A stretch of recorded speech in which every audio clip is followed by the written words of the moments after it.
All right, let's dive in. Ready for this one? Always. Today, we're going deep on something you sent in.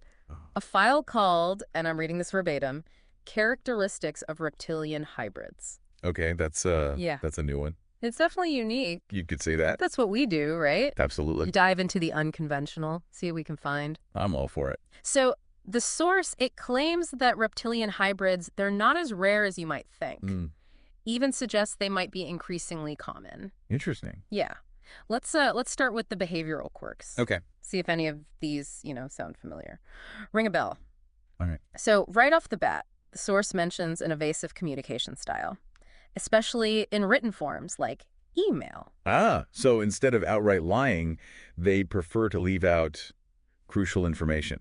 Okay. I mean, isn't that just, being human? Right. We've all dodged a question or two in our emails. Sure.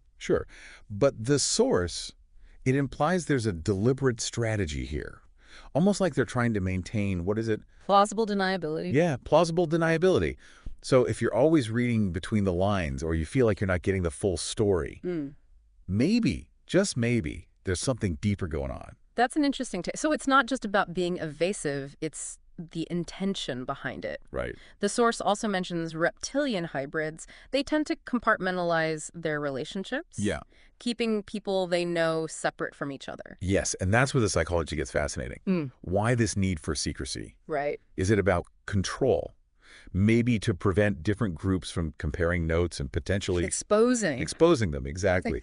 Inconsistencies in their behavior, right? Now that you mention control, the source also claims reptilian hybrids are masters of projection, accusing others of the very things that they themselves are guilty of. Oh, interesting. Is that just classic manipulation? Yeah. Or is there something, more reptilian about it? Well, the source suggests it goes beyond typical human projection. They argue that reptilian hybrids do it to intentionally sow confusion and discord, ultimately weakening those around them. I'm seeing a pattern here. Evasive communication, compartmentalization, projection. It all seems geared towards maintaining power, keeping others off balance. Exactly. And that brings us to another intriguing claim. They supposedly prefer cold, dark environments. And they're sensitive to sunlight. Well, I mean, obviously that could just be a way of symbolically, differentiating them from humans. Sure, yeah. But what if we take it a step further? Okay. What if this sensitivity to light, it's not literal, but metaphorical? Okay. Could it be that they're sensitive to scrutiny, to having their true nature exposed? That's a fascinating interpretation, and it would certainly align with this need for secrecy and control that we've been talking about. Right. It's almost as if they thrive in the shadows, where it's easier to manipulate and deceive. Okay, this is where things start to feel a bit unsettling. Yeah. The source goes on to describe reptilian hybrids as, quote, energy vampires. Energy vampires, wow. Eating off human emotions, especially the negative ones. Sounds a little like a horror movie, doesn't it? It does, but is there any real-world parallel to this idea? Well, think about it. We've all encountered people who seem to drain our energy, leaving us feeling emotionally exhausted. They thrive on drama and conflict. So maybe this energy vampire concept, it's a way of explaining how certain personalities manipulate and feed off our emotional responses. So less about literal energy, more about the emotional toll these individuals can take on us. Precisely. The source suggests that reptilian hybrids are particularly adept at provoking strong emotional reactions, which they then use to their advantage. So the takeaway here, be mindful of our own emotional energy and set boundaries with people who, consistently leave us feeling drained or manipulated. Absolutely. And it's interesting how the source connects this energy vampirism to the reptilian hybrid's supposed need for power and control. Almost like they, see power as a kind of sustenance, a way to fuel their existence. So it's not just about feeling powerful, it's about consuming power. Yeah. Like it's essential to their survival. Right. That's kind of a chilling thought. It is. The source goes on to claim that reptilian hybrids, they're drawn to positions of power, especially within hierarchical structures, governments, the military, legal system. Oh, okay. Is that just a convenient way to blend in? Right. Or is there something, more strategic about those choices? The source argues it's very strategic. They claim those systems, they provide the perfect cover for their manipulative tactics, allows them to exert influence on a larger scale. Okay, but even if we set aside the whole reptilian hybrid idea for a second. Go ahead. Isn't it true that power structures, they can be vulnerable to manipulation and abuse, Well, regardless of who's in charge? absolutely. History is full of examples of individuals who've exploited these systems for personal gain, Right. often at the expense of others. Yeah. What's interesting here is how the source connects those real-world power dynamics to the reptilian hybrid's supposed goals. It's like they're saying the system itself is almost designed to benefit those who are willing to manipulate and control. Right. And that's where the hive mind concept comes into play. Hive mind. Yeah. The source claims that reptilian hybrids, they're incapable of functioning alone. They need to operate within networks, groups, to achieve their objectives. Okay, but isn't that true of humans in general? Sure. I mean, we're social creatures, we form groups, we build alliances, we influence each other. Of course. But the source, they take it a step further, suggesting a level of coordination and shared purpose that goes beyond, I don't know, typical human interaction. Okay. They describe it as like a hive mentality, Hmm. where individuals act as extensions of a collective will. Almost like a colony of ants or bees. It's exactly all working towards the same goal. Right. And the source suggests that this hive mind, it makes them incredibly efficient and difficult to disrupt. They also claim that reptilian hybrids see humans as a resource to be exploited for energy, for breeding, even for labor. That's a pretty bleak outlook. Yeah. Not exactly a heartwarming message. No. But again, if we step back from the reptilian hybrid narrative, Right. isn't this idea of exploitation, I mean, it's something we see throughout history. Absolutely. Whether it's based on race, class, or gender, exploitation of one group by another, it's a recurring theme in human history. So perhaps this reptilian hybrid concept, it's a way of, personifying that larger systemic issue. It's possible. The source definitely paints a stark picture of like an us versus them dynamic with humans on the losing end. They even claim that reptilian hybrids despise true light beings. What?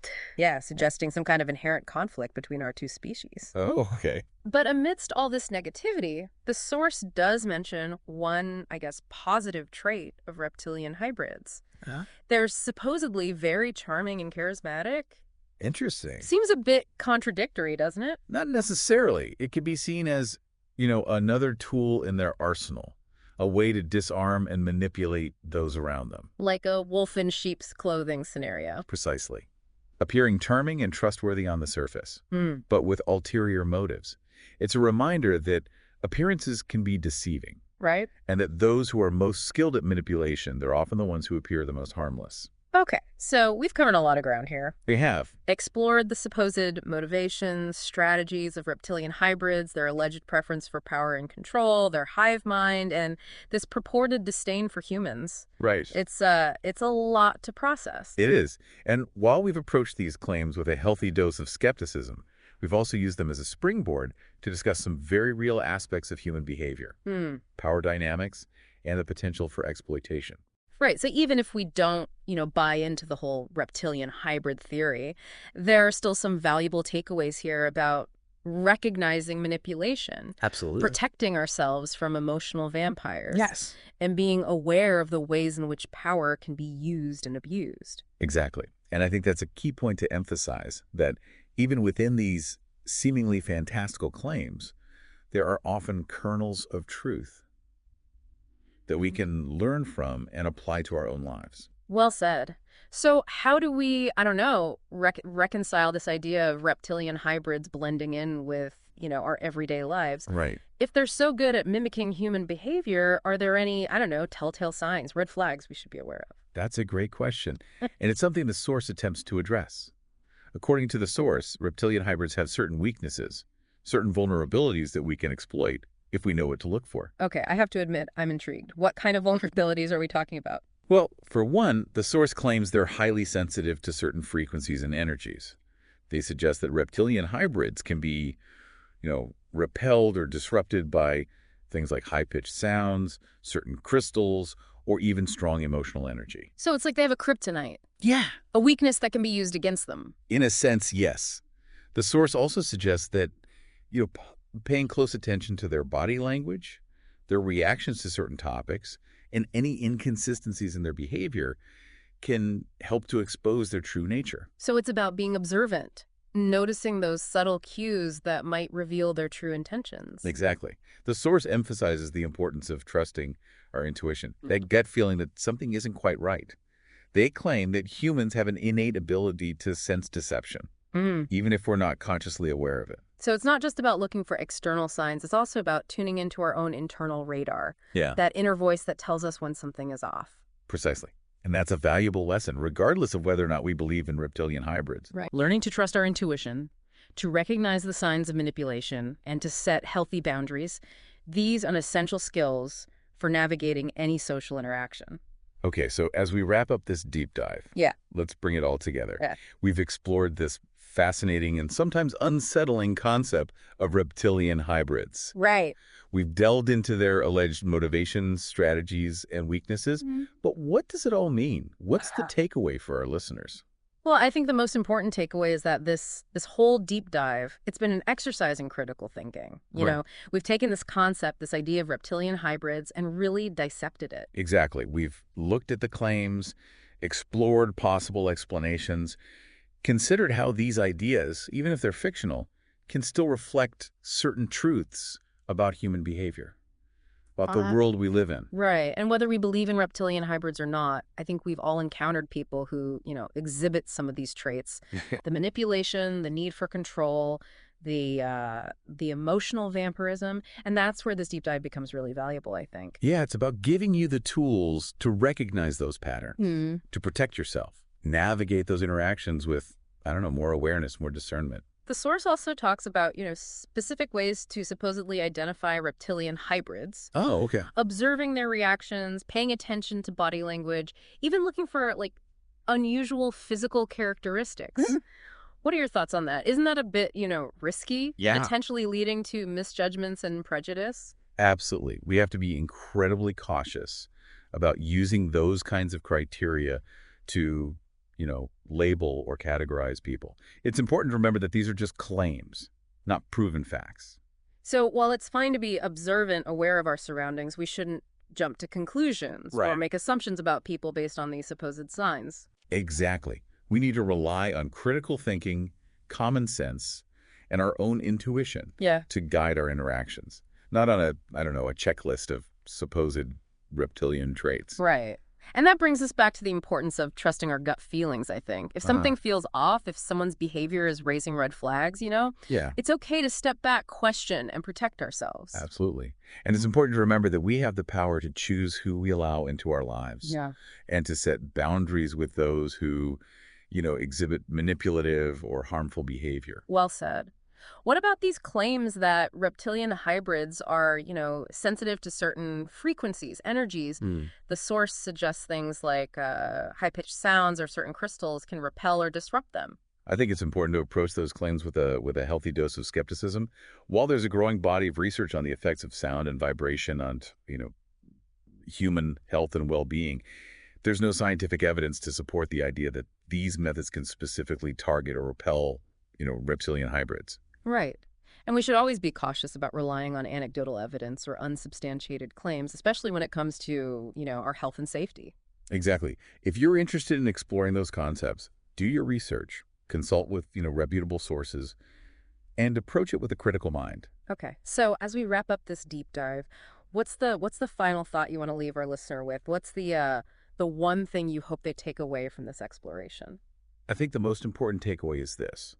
Whether or not you believe in the literal existence of reptilian hybrids, this deep dive has hopefully equipped you with a new lens, Yeah. a new lens through which to view human behavior, power dynamics, and the importance of critical thinking. It's about recognizing the potential for manipulation, understanding the dynamics of power and control, and ultimately empowering yourself to navigate the world with, more awareness, more discernment. And remember, trusting your intuition, setting healthy boundaries, seeking out reliable information, these are essential tools for protecting yourself and living a more empowered life. Well said.